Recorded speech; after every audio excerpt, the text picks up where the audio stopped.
சுபமுகூர்த்த பட்டுச்சேலைகளின் மாளிகை திலகராஜ் டெக்ஸ்டைல்ஸ் சிவகாசி. விருதுநகர் மாவட்டத்திலே மிக பிரம்மாண்டமான ஜவுளி சாம்ராஜ்யம் நாம சிவகாசி திலகராஜ் டெக்ஸ்டைல்ஸ் தான். நம்முடைய அக்கா கனிமொழி அவர்கள் இங்கே வந்து என்னென்னமோ பேசிட்டு போயிட்டாங்க. கோவில்பட்டிக்கு வந்து திராவிட முன்னேற்ற கழகத்தினுடைய இன்னைக்கு ஒரு பாராளுமன்ற உறுப்பினராக இருக்கக்கூடியவர் நம்முடைய ஸ்டாலின் ஐயாவுடைய சகோதரி அவர்கள் வந்து என்னமோ பேசிட்டு போயிட்டாங்க.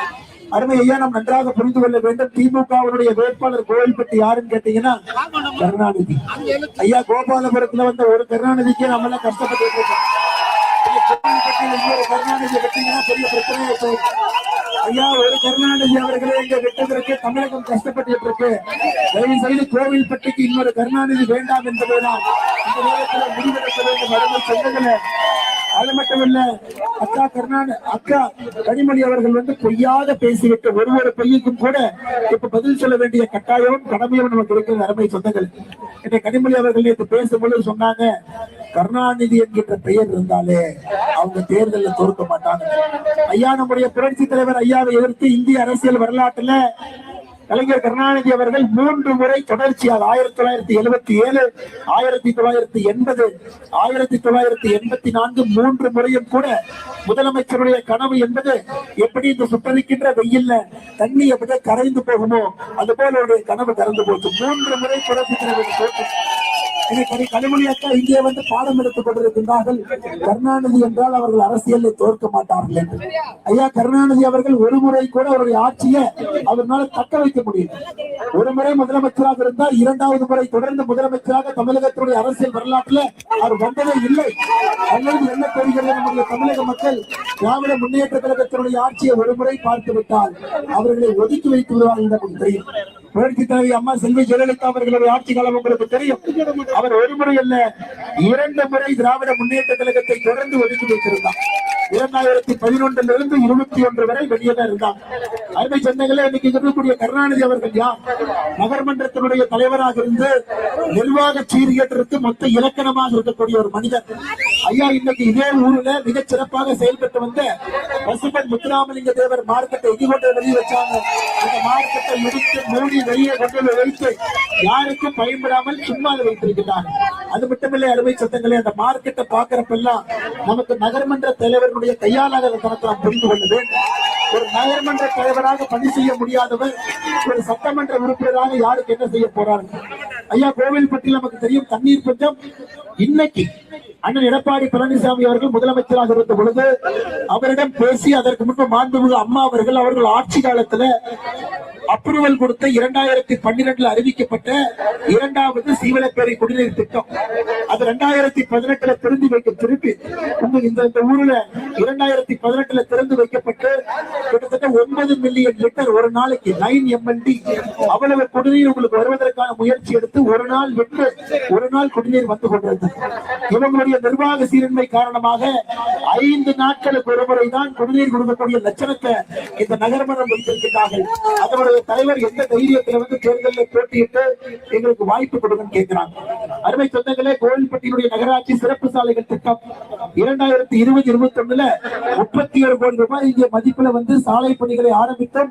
12 கோடி ரூபாய் மதிப்பிலான 137 சாலை பணிகளை காழ்ப்புணர்ச்சியோடு நிறுத்தி வைத்திருக்கிறாங்க. இவர்களை பொறுத்தவரை திட்டங்கள் வந்தால் மக்களுக்கு போகக்கூடாது. ஒரு நல்ல ஒரு மார்க்கெட் இருந்தாலும் கூட இடித்து வெளியே கட்டினா கமிஷன் வரும். அப்படித்தான் வாழ்க்கை வாழ்ந்து கொண்டிருக்கின்றார்கள். எந்த காரணத்திற்கும் கூட நீங்கள் அவர்களுக்கு வாய்ப்பு கொடுக்கூடாது. நம்முடைய அண்ணன் கடம்பூர் ராஜ் அவர்கள் இங்கு இதற்கு முன்பு அமைச்சராக உங்களுடைய சட்டமன்ற உறுப்பினராக இருந்த பொழுது கொண்டு வந்த எத்தனை திட்டத்தை நிறுத்தி வைத்திருக்கின்றார்கள் என்று மட்டும் பாருங்கள். கோயில்பட்டியினுடைய கால்நடை ஆராய்ச்சி நிலையத்தை நிறுத்தி வச்சிருக்கிறாங்க. கோயில்பட்டியினுடைய அரசு செவிலியர் கல்லூரி நிறுத்தி வச்சிருக்கிறாங்க. கயத்தார் தீயணை கதிர்வேல் முருகன் திருக்கோயில 133 அடி முருகன் சிலையை டிசம்பர் 2020 அடிக்கல் நாட்டியும் கூட அதை நிறுத்தி வைத்திருக்கிறார்கள். அருமை சொந்தங்களே, இதை விட காழ்ப்புணர்ச்சிக்கு ஒரு சிறந்த உதாரணம் என்ன வேண்டும்? ஆனால் அருமை சொந்தங்களே, நாம் தெளிவாக இருக்க வேண்டும். இன்னைக்கு நாம 2026 ஏப்ரல் 23ஆம் தேதி நீங்கள் ஒரு சரித்திர சாதனையை செய்து கோவில்பட்டியிலிருந்து அண்ணன் கடம்பூர் ராஜ் அவர்களை வெற்றி வேட்பாளராக அனுப்பி வைத்து மத்தியிலே மோடி அவர்கள் மாநிலத்திலே அண்ணன் எடப்பாடி அவர்கள், கோவில்பட்டியிலே அண்ணன் கடம்பூர் ராஜ் அவர்கள் 3 பேரும் இணையும் பொழுது மத்திய அரசுடைய திட்டங்களும் கூட முழுமையாக இங்கே வந்து சேரும். அருமை சொந்தங்களே, அதே போல விளாத்தி குளத்தினுடைய நம்முடைய வெற்றி வேட்பாளர் நம்மோடு இருந்து கொண்டிருக்கிறார்கள் சத்யா. சமீபத்துலதான் பெண்களுக்கு எதிரான குற்றச்சாட்டு நம்ம தொடர்ந்து பேசிக்கிட்டே இருக்கிற குற்றங்கள். தமிழகத்துல மட்டும் 5 ஆண்டுகள்ல 2080 கற்பழிப்பு வழக்குகள், தாய்மார்களே 2080 கற்பழிப்பு வழக்குகள், 8008 கொலைகள். அதுல உச்சபட்சமாக சமீபத்தில் நாம் பார்த்தோம், அம்மாவுடைய ஊரை சார்ந்த ஒரு 12வது வகுப்பு படிக்கக்கூடிய பாப்பா பரீட்சை எழுதிட்டு வந்தாங்க. வீட்டுல கழிப்பறை வசதி இல்லாத தோட்டத்துக்கு போனாங்க. அவர்களை கயவர்கள் பாலியல் வன்கொடுமை செய்து காவல் நிலையத்துக்கு போய் புகார் கொடுத்தும் கூட எடுக்காம அடுத்த நாள் வரைக்கும் காத்திருந்து 1:30 மணிக்கு சடலம் கிடைக்கும். யார் குற்றவாளி? முனீஸ்வரன் என்கின்ற குற்றவாளி. யார் அவன்? 2022 ஒரு மூதாட்டிய பாலியல் வன்கொடுமை செய்து அதுல ஜெயிலுக்கு போனவன். உச்ச நீதிமன்றத்தில் ரிலீஸ் ஆகி வெளியே வந்திருக்கிறான். அப்ப காவல்துறை நண்பர்கள் சரித்திர பதிவேட்டுல பார்க்க மாட்டீங்களா? உச்ச நீதிமன்றத்தில் தமிழகத்தினுடைய அரசு வழக்கறிஞர் யாரு வாதாடினாங்க? ஐயா, தமிழகத்தினுடைய சட்டம் ஒழுங்கத்தினுடைய லட்சணம் எப்படி இருக்குன்னா, விளாத்தி குளத்துல நம்முடைய அக்கா எங்கே போட்டியிடுகிறார்களோ அந்த ஊரினுடைய சட்டம் ஒழுங்கு லட்சணத்தை நாம் பார்த்து கொண்டிருக்கின்றோம். அருமை சொந்தங்களே, இன்னைக்கு பெண்களுக்கு எதிரான குற்றங்களை நாம் நிறுத்த வேண்டும். பெண்களுடைய வாழ்வாதாரத்தை உயர்த்த வேண்டும். குறிப்பாக எல்லா பெண்களும் தமிழகத்திலே பாதுகாப்பாக இருக்க வேண்டும் என்றால் இந்த கஞ்சா புழக்கத்தை முழு பெண்களுக்கு எதிராக குற்றங்கள் ரொம்ப குறைஞ்சிருக்கு. அந்த குற்றங்கள் கூட பாத்தீங்கன்னா 99% குற்றப்பறிக்கை தாக்கல் பண்ணிட்டோம். அவங்க எதை வச்சு பேசுறாங்க? டைம்ஸ் ஆஃப் இந்தியா ஆங்கில பத்திரிகையில வந்திருக்கக்கூடிய ஆர்டிகளை வச்சு பேசுறாங்க. அந்த ஆர்டிக்கல் என்ன சொல்லுதுன்னா, தமிழகத்துல ஆகஸ்ட் மாசத்துல அவங்க போட்டிருக்கிறாங்க குற்றச்சம்பவங்களுக்கு குற்றப்பத்திரிகை 90% போட்டோம். அந்த அந்த எழுதுனது யாருன்னு படிச்சு பாத்தீங்கன்னா, எழுதுனவங்க பேரு கீதா ஜீவன். இந்த அநியாயத்தை பாத்துருக்கீங்களா? வேலையே ஓனானுக்கு சாட்சி, வேலையே ஓனானுக்கு சாட்சி. ஆங்கில பத்திரிகையில கீதா ஜீவன் ஒரு பொய்யை எழுதுகின்றான். அந்த பொய்யை கொண்டு வந்து கோவில்பட்டியில பெண்களுக்கு எதிரான குற்றங்கள் குறைந்து விட்டது என்கின்ற பொய்ய சகோதரி கனிமொழி கருணாநிதி அவர்கள் இங்கே சொல்லிவிட்டு இங்கிருந்து போறாங்க. அது மட்டுமில்லை, அருமை சொந்தங்களே, இதை பாருங்க, கையில் இருக்கக்கூடிய இந்த போட்டோவை பாருங்க. அக்கா வந்து அவ்வளவு பேச்சு பேசுவாங்க. இந்த போட்டோவை மட்டும் பாருங்க. கனிமொழி கருணாநிதி அவர்கள் இருக்கக்கூடிய இந்த புகைப்படத்தை பாருங்க. கனிமொழி கருணாநிதியோடு யார் இருக்கிறாங்க இந்த புகைப்படத்தில்? அருமை சொந்தங்களே, ரேஷன் அரிசி யாரெல்லாம் இங்கிருந்து கடத்தி இந்த கோவில்பட்டியை பொறுத்தவரை திராவிட முன்னேற்ற கழகத்தினுடைய கட்சி இங்கே ரேஷன் அரிசியை கடத்தக்கூடிய தலைநகரமாக மாற்றி வைத்திருக்கிறார்கள். அருமை சொந்தங்களே, ஒரு மாதமும் கூட மத்திய அரசு தமிழகத்திற்கு கொடுக்கக்கூடிய ரேஷன் அரிசி 2 லட்சம் டன் தமிழகத்திற்கு பாரத பிரதமர் நரேந்திர மோடி அவர்கள் ரேஷன் அரிசி உணவுப் பொருட்களோடு கொடுக்கிறார். இந்த கோவில்பட்டியினுடைய சுற்று வட்டாரத்திலிருந்து மட்டுமே ஒரு மாதத்திற்கு 3 டன் ரேஷன் அரிசியை கடத்துறாங்க. யாருங்க கடத்துறாங்கன்னு பாத்தீங்கன்னா, போன ஆண்டுதான் துரைபாண்டி என்பவர் கொலை செய்யப்பட்டார். அது அப்படியே பின்னாடி போனீங்கன்னா உங்களுக்கு மிக தெளிவாக தெரியும். பாம்பு கார்த்திக் ஒரு திமுகவுடைய நிர்வாகிக்கு நேரடி சம்பந்தம்.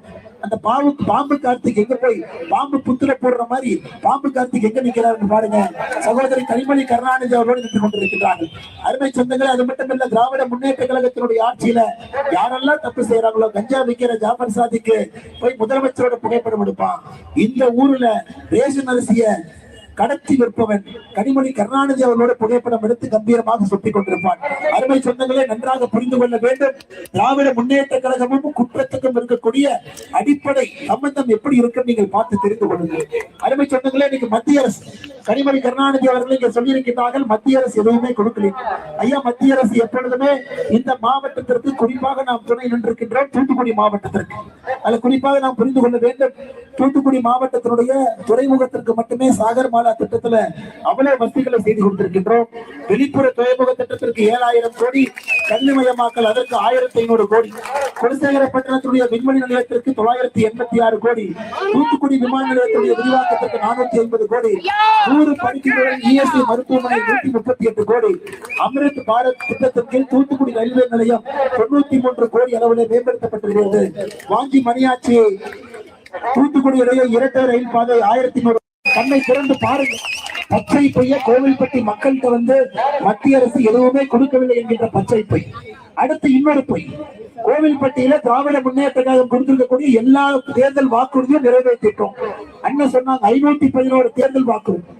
511 தேர்தல் வாக்குறுதியில முழுமையாக 70 கூட நிறைவேற்றீங்க. கோவில்பட்டிக்கு மட்டும் பாருங்க. கோவில்பட்டியில கழுகுமலையில் அரசு கலை அறிவியல் கல்லூரி கோவில்பட்டி தொழிற்பேட்டை விரிவுபடுத்துவோம் இல்லை. சிறிய அளவில் உப்பு உற்பத்தி செய்யப்படுவதற்கு இலவச மின்சாரம் வழங்குவோம் இல்லை. கோவில்பட்டி நசேரத்தில் அரசு செவிலியர் பயிற்சி நிலையம் அமைப்போம் இல்லை. கோவில்பட்டியில் ஒருங்கிணைந்த நீதிமன்ற வளாகம் கட்டுவோம் இல்லை.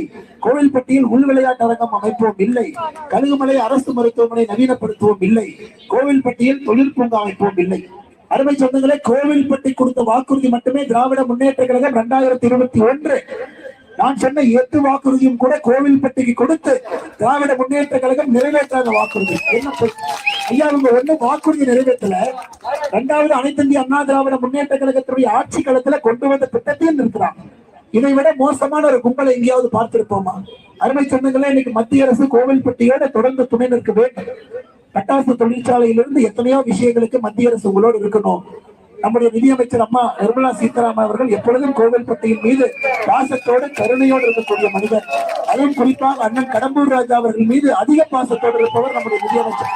அவர் எப்பொழுது என்ன கேட்டாலும் கூட எனக்கு தெரியும், இல்லை என்று சொல்லியதே கிடையாது. பல நிகழ்ச்சிகளுக்கு பாரதிய ஜனதா கட்சி ஒரு பக்கம் கூப்பிடுவோம், அண்ணன் கடம்பூர் ராஜா ஒரு பக்கம் கூப்பிடுவாரு. ஆனா கடம்பூர் ராஜா கரெக்டா கூப்பிட்டு வந்துருவார் நம்முடைய நிர்மலா சீதாராமன். அந்த அளவுக்கு செல்வாக்கு அவருக்கு இருக்கிறது. அருமை சொந்தங்களே, இன்னைக்கு நம்முடைய பாரதிய ஜனதா கட்சியினுடைய தொண்டர்கள் தலைவர்கள் எல்லோரும் இணைந்து நிற்கின்றோம். காரணம், மத்திய அரசினுடைய திட்டங்கள் எல்லாம் தங்கு தடையின்றி இங்க வரணும். தமிழகத்துல எல்லா ஏழை மக்களுக்கும் எல்லா திட்டங்களுக்கும் போய் சேரணும். முதலமைச்சர் ஐயா மு க ஸ்டாலின் அவர்களை போல கோட்டையில் உட்கார்ந்து கொண்டு திட்டத்தை தடுத்து தடுத்து தடுத்து நிறுத்தக்கூடாது என்கின்ற ஒற்றை காரணத்திற்காக எல்லோரும் அண்ணன் எடப்பாடி பழனிசாமி அவர்கள் பின்பு அணிவகுத்து நிற்கின்றோம். நல்ல ஒரு முதலமைச்சராக வரட்டும், மத்திய அரசுடைய திட்டத்தை கொண்டு வரட்டும். அதே போல கோவில்பட்டியில அருமை அண்ணன் கடம்பூர் ராஜ் அவர்களும், விளாத்திக்குளத்துல அருமையக்கா சத்யா அவர்களும் இருவரும் வெற்றி பெற்று உங்களுடைய குரலாக சட்டமன்றத்தில் இருக்க வேண்டும் என்று சொல்லி, அருமை சொந்தங்களை சுட்டரிக்கின்ற வெயிலை பொருட்படுத்தாமல் இத்தனை நபர்கள் நீங்க வந்திருக்கிறீங்க, தாய்மார்கள் நிற்கிறீங்க. உங்களுக்கு எல்லாம் பாதத்தை தொட்டு வணங்கி நன்றிகளை தெரிவித்துக் கொள்கின்றோம்.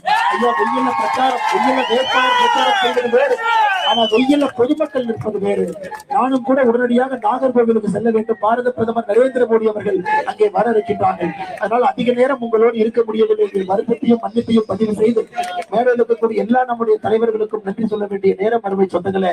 நம்முடைய பாரதிய ஜனதா கட்சியுடைய மாவட்ட தலைவர் சரவணகிருஷ்ணன் அவர்கள், வேல்ராஜா அவர்கள், ஸ்ரீனிவாசன், ராமமூர்த்தி, வெங்கடேசன், சென்னகேசன் அவர்கள், மண்டல் தலைவர்கள் ஜீவகண்ணன், மகாலட்சுமி, காளிதாசன், ராமபாண்டியன், சதீஷ்குமார் அவர்கள், எல்லா நம்முடைய பாரதிய ஜனதா கட்சியுடைய ஆற்றல் மிகுந்த தலைவர்கள், தொண்டர்கள், அதே போல நம்முடைய அனைத்து இந்திய அண்ணா திராவிட முன்னேற்ற கழகத்தினுடைய நகர செயலாளர் அருமையன் விஜயபாண்டியன் அவர்கள், கோயில் தமிழ் மாநில காங்கிரஸ் மாவட்ட தலைவர் ராஜகோபால் அவர்கள், அம்மா மக்கள் முன்னேற்ற கழகத்தினுடைய மாவட்ட செயலாளர் பூலோக பாண்டியன் அவர்கள், பாட்டாளி மக்கள் கட்சியினுடைய மாவட்ட செயலாளர் அண்ணன் வேல்சாமி அவர்கள், தமிழக மக்கள் முன்னேற்ற கழகத்தினுடைய மாவட்ட செயலாளர் பாபு அவர்கள், மிக முக்கியமாக அருமை சொந்தங்களே, பொதுமக்கள் உங்களுக்கு, தாய்மார்களுக்கு உங்களுக்கு, இளைஞர்களுக்கு உங்களுக்கு, பெரியோர்களுக்கு உங்களுக்கு நன்றி கலந்த வாழ்த்துக்களை வணக்கங்களை தெரிவித்து, மறந்து விழுந்து விடாதீர்கள், இறந்தும் மறந்து விடாதீர்கள்.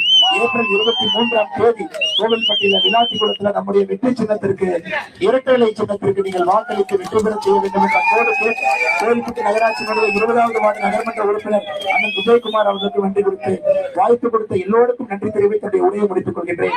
நன்றி, வணக்கம்.